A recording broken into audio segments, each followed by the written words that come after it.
नमस्ते आदरणीय दर्शकवृन्द, आज हामी रासायनिक मलको सम्बन्धमा कुराकानी गर्दैछौँ। रासायनिक मल कृषि उत्पादन बढाउनको लागि, माटोको उर्वरा शक्ति बढाउनको लागि अहिले एउटा अपरिहार्य आवश्यकता जस्तै भएको छ।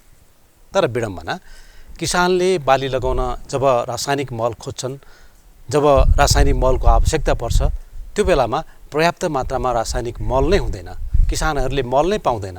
जहिले पनि हरेक वर्ष रासायनिक मलको हाहाकार मच्चिरहन्छ। यो किन भएको होला? यो मल उपलब्ध गराउने जिम्मेवार निकाय के गरिरहेको होला? यो हामी सबैको मनमा उब्जिरहने एउटा प्रश्न हो। आज हामी यसै सम्बन्धमा कुराकानी गर्नेछौँ।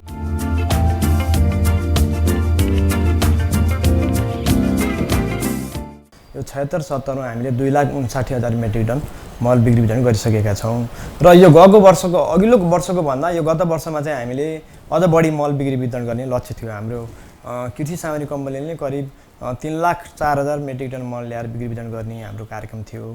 हामीलाई यो कोभिडले गर्दाखेरि हामीले यो पछिल्लो चरणको टेन्डरहरू जुन युरियाको 2टा टेन्डर गरेका थियौँ 25,000 गरेर, त्यो 2टा टेन्डर चाहिँ कोभिडको कारणले भनेको समयमा ल्याउन सकेनौँ।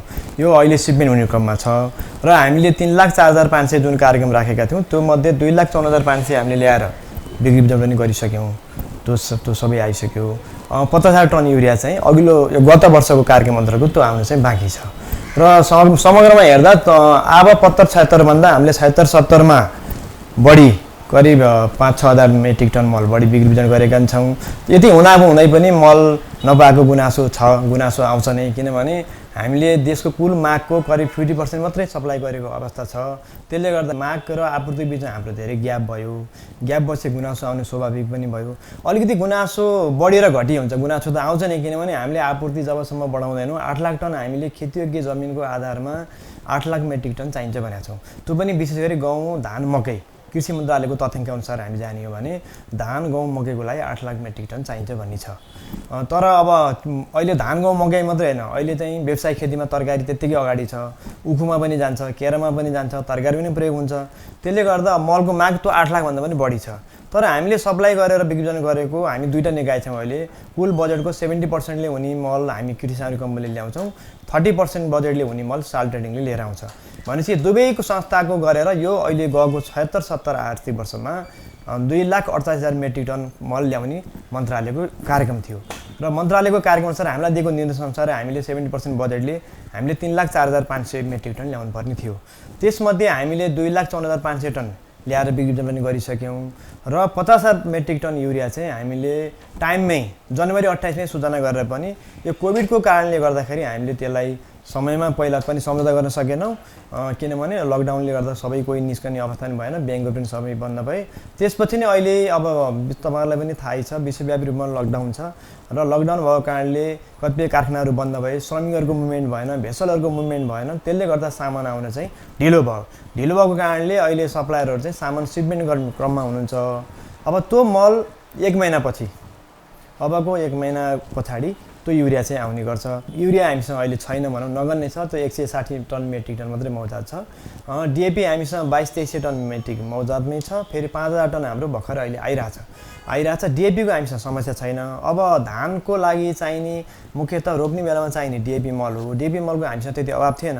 हामीसँग युरिया मलको कमी भएको कारणले मिडियाहरूमा चाहिँ बढी मल भएन भनेर आवाज आयो, जनगुनासो पनि आयो, किसान दाजुहरूको पनि आवाज आयो, किनभने युरिया मल चाहिँ हामीले भनेअनुसार दिन सकेनौँ।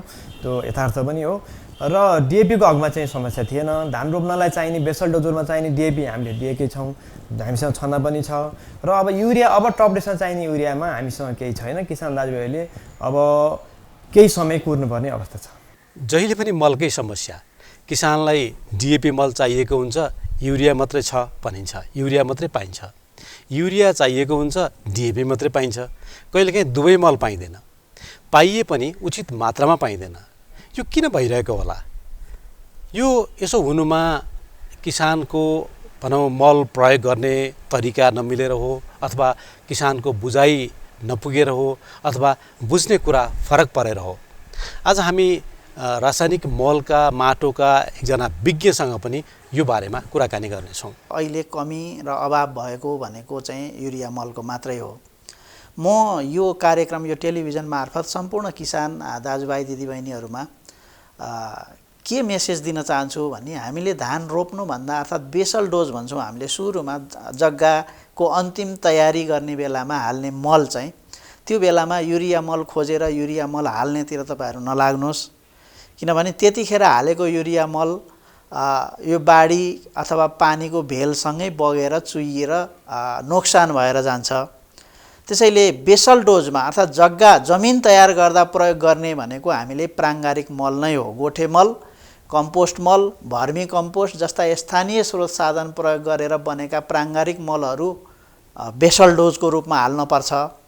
यति बेला हालिएको प्राङ्गारिक मल बाली पाकुन्जेलसम्म पनि बिरुवाले त्यसबाट पोषक तत्त्व पाउँछ बिस्तारै बिस्तारै।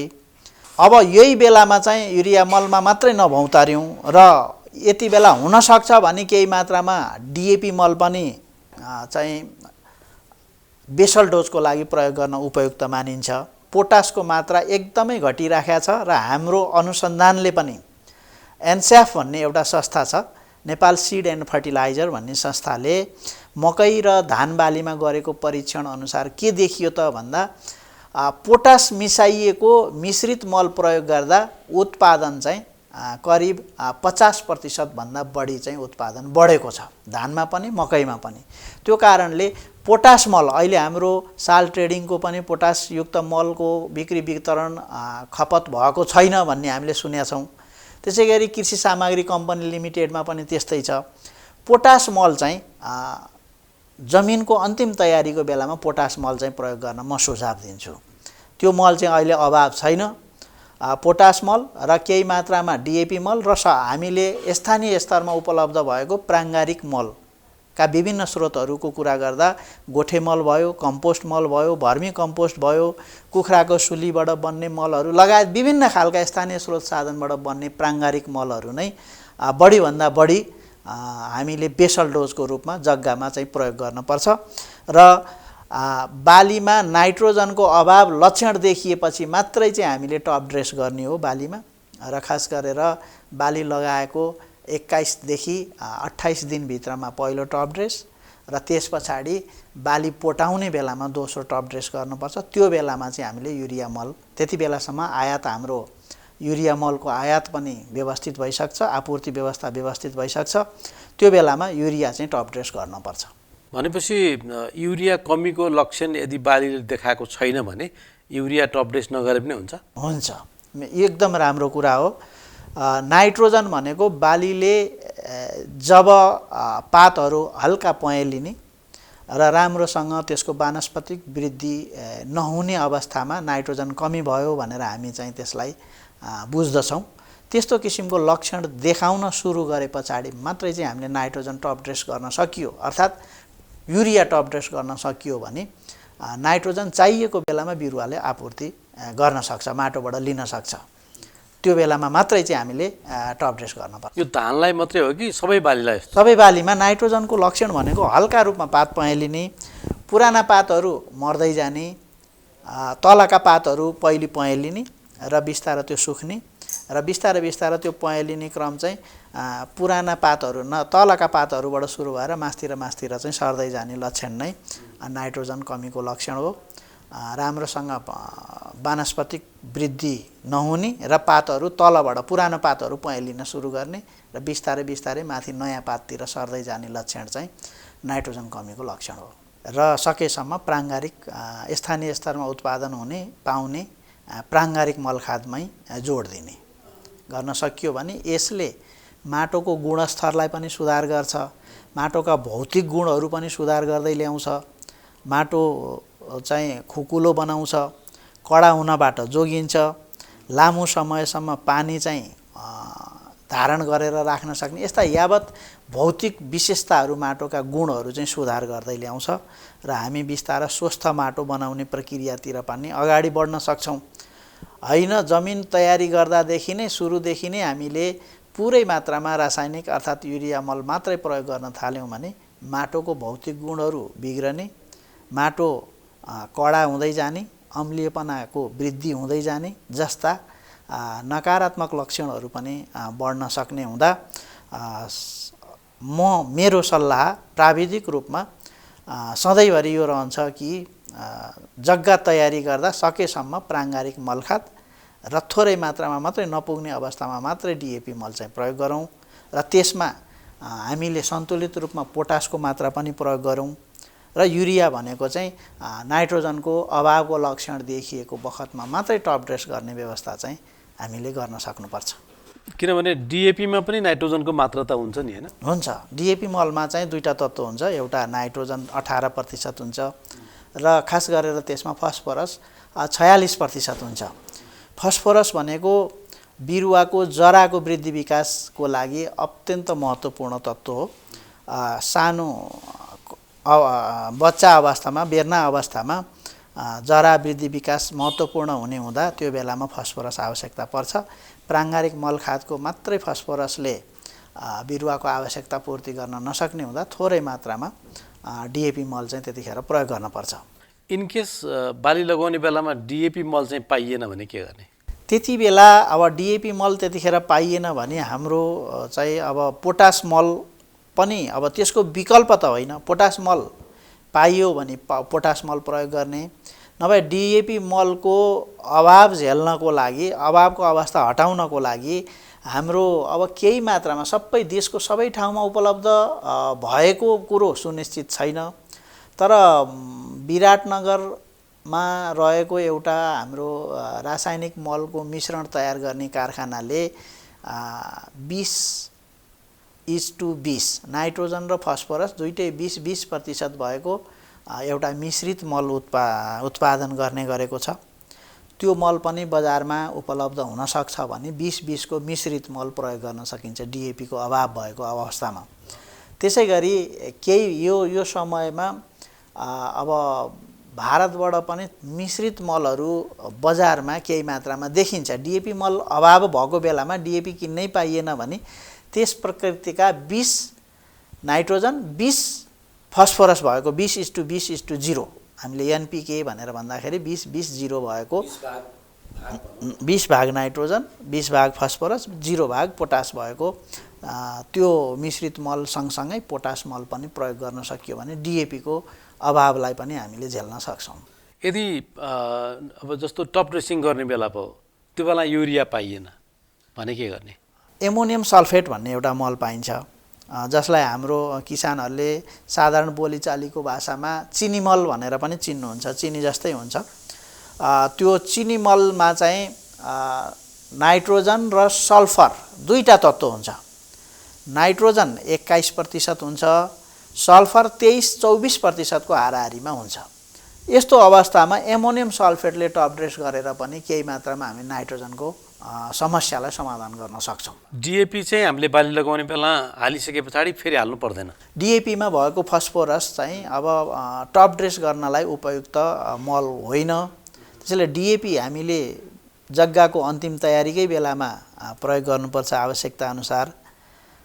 तर टप ड्रेस गर्नको लागि चाहिँ उपयुक्त मल भनेको युरिया हो र युरिया पछाडि अब एमोनियम सल्फेटको पनि प्रयोग गर्न सकिन्छ।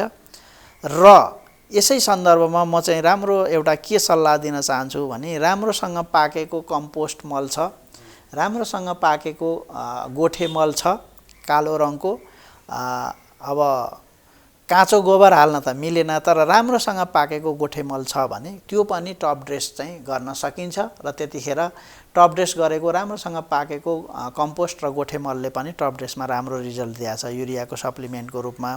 र अर्को एउटा स्थानीय स्तरमा गाईबस्तुको गहुँतको चाहिँ हामीले स्प्रे गर्न सक्यौँ भने त्यसको रेसियो मिलाएर पुरै गाईबस्तुको पिसाब मात्रै 100% प्रयोग गर्दा कहिलेकाहीँ चाहिँ आलो पिसाबले पात साना बिरुवाको कलिला बिरुवाहरूको पात चाहिँ जलाउने काम गर्छ।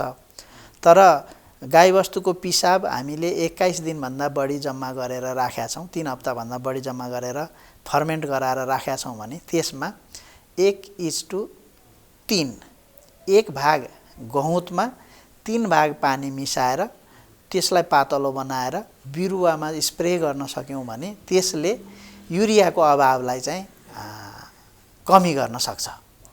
यो चाहिँ स्थानीय स्तरमै उपलब्ध हुने घरेलु उपाय भएको हुनाले यो गरेर पनि नाइट्रोजनको समस्यालाई चाहिँ केही हदसम्म हामी स्प्रे गरेर टप ड्रेसको समस्या समाधान गर्न सक्छौँ। कति कुराहरू चाहिँ मल पनि पाइएको छ, बाली लगाउँदाखेरि सबै कुरा छ, तर किसानले प्रयोग गर्दाखेरि कसरी प्रयोग गर्ने भनौँ न, ठ्याक्क पानी परे बेलामा प्रयोग गर्ने कि पानी नपरे बेलामा प्रयोग गर्ने कि गहरामा पानी धेरै भएको बेलामा प्रयोग गर्ने कि कम भएको बेलामा गर्ने कि सुकाएर गर्ने कि होइन, कति मात्रामा गर्ने भन्ने कुरा पनि नजान्दा त्यसको प्रभावकारिता चाहिँ घटेको पाइन्छ होइन। र के सल्लाह दिनुहुन्छ एउटा विज्ञको हिसाबले? जहिले पनि मल प्रयोग गर्दाखेरि पानी धेरै भएको बेला, पानी चाहिँ आलीबाट डिलबाट चाहिँ नागेर जाने अवस्था, धेरै वर्षा भएको बेलामा हामीले कहिले पनि मल प्रयोग गर्नु हुँदैन।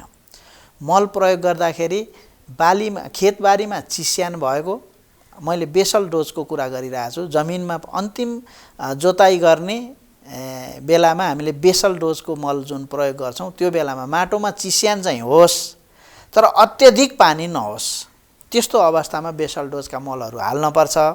र टप ड्रेस गर्ने बेलामा पनि सकेसम्म आली डिलहरूबाट पानीहरू नबगिराखेको बेला, चिस्यान चाहिँ भएको बेला, त्यस्तो बेलामा चाहिँ हामीले मलखाद प्रयोग गर्नुपर्छ। र तुरुन्तै वर्षा हुँदैछ, वर्षा हुने जस्तो अवस्था छ, अब कालो बादल मडारिराखेको छ भने अब तत्काल वर्षा हुने सम्भावना देख्नुहुन्छ भने त्यसको अगाडि चाहिँ सकभर मलखाद प्रयोग नगर्नु होला, किनभने त्यो वर्षाको पानीले त्यसको असर माटोमा पर्नभन्दा पहिले नै बगाएर लगिदिन्छ। त्यो भएको हुनाले त्यो कुरालाई पनि मध्यनजर राख्नुपर्छ। तर धेरै माटो सुक्खा भएको बेलामा हालेको मल चाहिँ माटोमा मिश्रण हुन पाउँदैन, त्यसैले चिस्यान हुन चाहिँ जरुरी छ। अब त्यसो भएदेखि हामी जो भनौँ न वर्षैपछि मल भएन पाइएन भनेर जुन आकार छ नि एउटा, कतिपय अवस्थामा चाहिँ हाम्रो बुझाइमा पनि त्यो बुझाइ नमिलेर पनि यो मलको समस्या चाहिँ सिर्जना भइराखेको हो होइन र? युरियाको मात्रै पछि नलागौँ, अब सकेसम्म हामीले फस्फोरस र पोटासयुक्त, डिएपी र पोटासयुक्त मलहरू मात्रै चाहिँ आवश्यकता अनुसार प्राविधिक सल्लाह अनुसार मलमा खेतमा प्रयोग गरौँ। र जग्गा तयारी गर्ने बेलामा हामीले बेसल डोजमा हाल्ने मलमा प्राङ्गारिक मल खादलाई नै प्राथमिकता दिन सकियो भने माटोको स्वास्थ्य पनि सुधार हुन्छ र त्यतिखेर बिरुवाको सानो अवस्थामा त बिरुवालाई खानेकुरा पनि थोरै चाहिन्छ। प्राङ्गारिक मलले ब्यालेन्स रूपमा थोरै थोरै पोषक तत्त्व बिरुवालाई दिन सक्ने हुँदा बेसल डोजमा सकेसम्म युरिया मल प्रयोग गर्नतिर नलागौँ। युरिया मल भन्दा पनि हामीले सकिन्छ भने केही मात्रामा नाइट्रोजन र फस्फोरस दुइटै हुने डिएपी मल र पोटास मललाई मात्रै चाहिँ बेसल डोजमा प्रयोग गरौँ। र युरिया मल चाहिँ यदि उपलब्ध हुन्छ भने टप ड्रेसको बेलामा दुई पटक गरेर बिरुवामा छरौँ। यदि युरिया मल पनि त्यो बेलामा पाइँदैन भने एमोनियम सल्फेट छ भने त्यो छरौँ, होइन भने राम्रोसँग पाकेको गोबर मल अथवा कम्पोस्ट मल टप ड्रेसको रूपमा प्रयोग गर्दाखेरि पनि राम्रो नतिजा देखिया छ। र अझै पनि म दोहोऱ्याउन चाहन्छु, गहुँतलाई 1 भाग गहुँतमा 3 भाग पानी मिसाएर त्यसलाई स्प्रे गरियो भने युरिया मलको त्यसले रिप्लेस गरेको चाहिँ हामीले अनुसन्धानबाट परीक्षणबाट पाइसकेको हुँदा राम्रोसँग पाकेको गहुँत, कुहाइएर राखिएको गहुँतलाई प्रयोग गर्न सकियो भने युरियाको सब्स्टिट्युट गर्न सकिन्छ।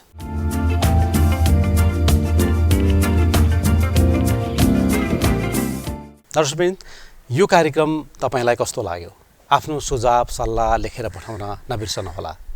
हामीलाई पत्राचार गर्ने ठेगाना हामीले यहाँ स्क्रोल गरेका छौँ, यसमा आफ्नो सुझाव सल्लाह लेखेर पठाउन नबिर्सनुहोला। हवस् त, आजको लागि कृषि कार्यक्रम यति नै। कार्यक्रमबाट हामी सबैलाई बिदा दिनुहोस्। नमस्ते।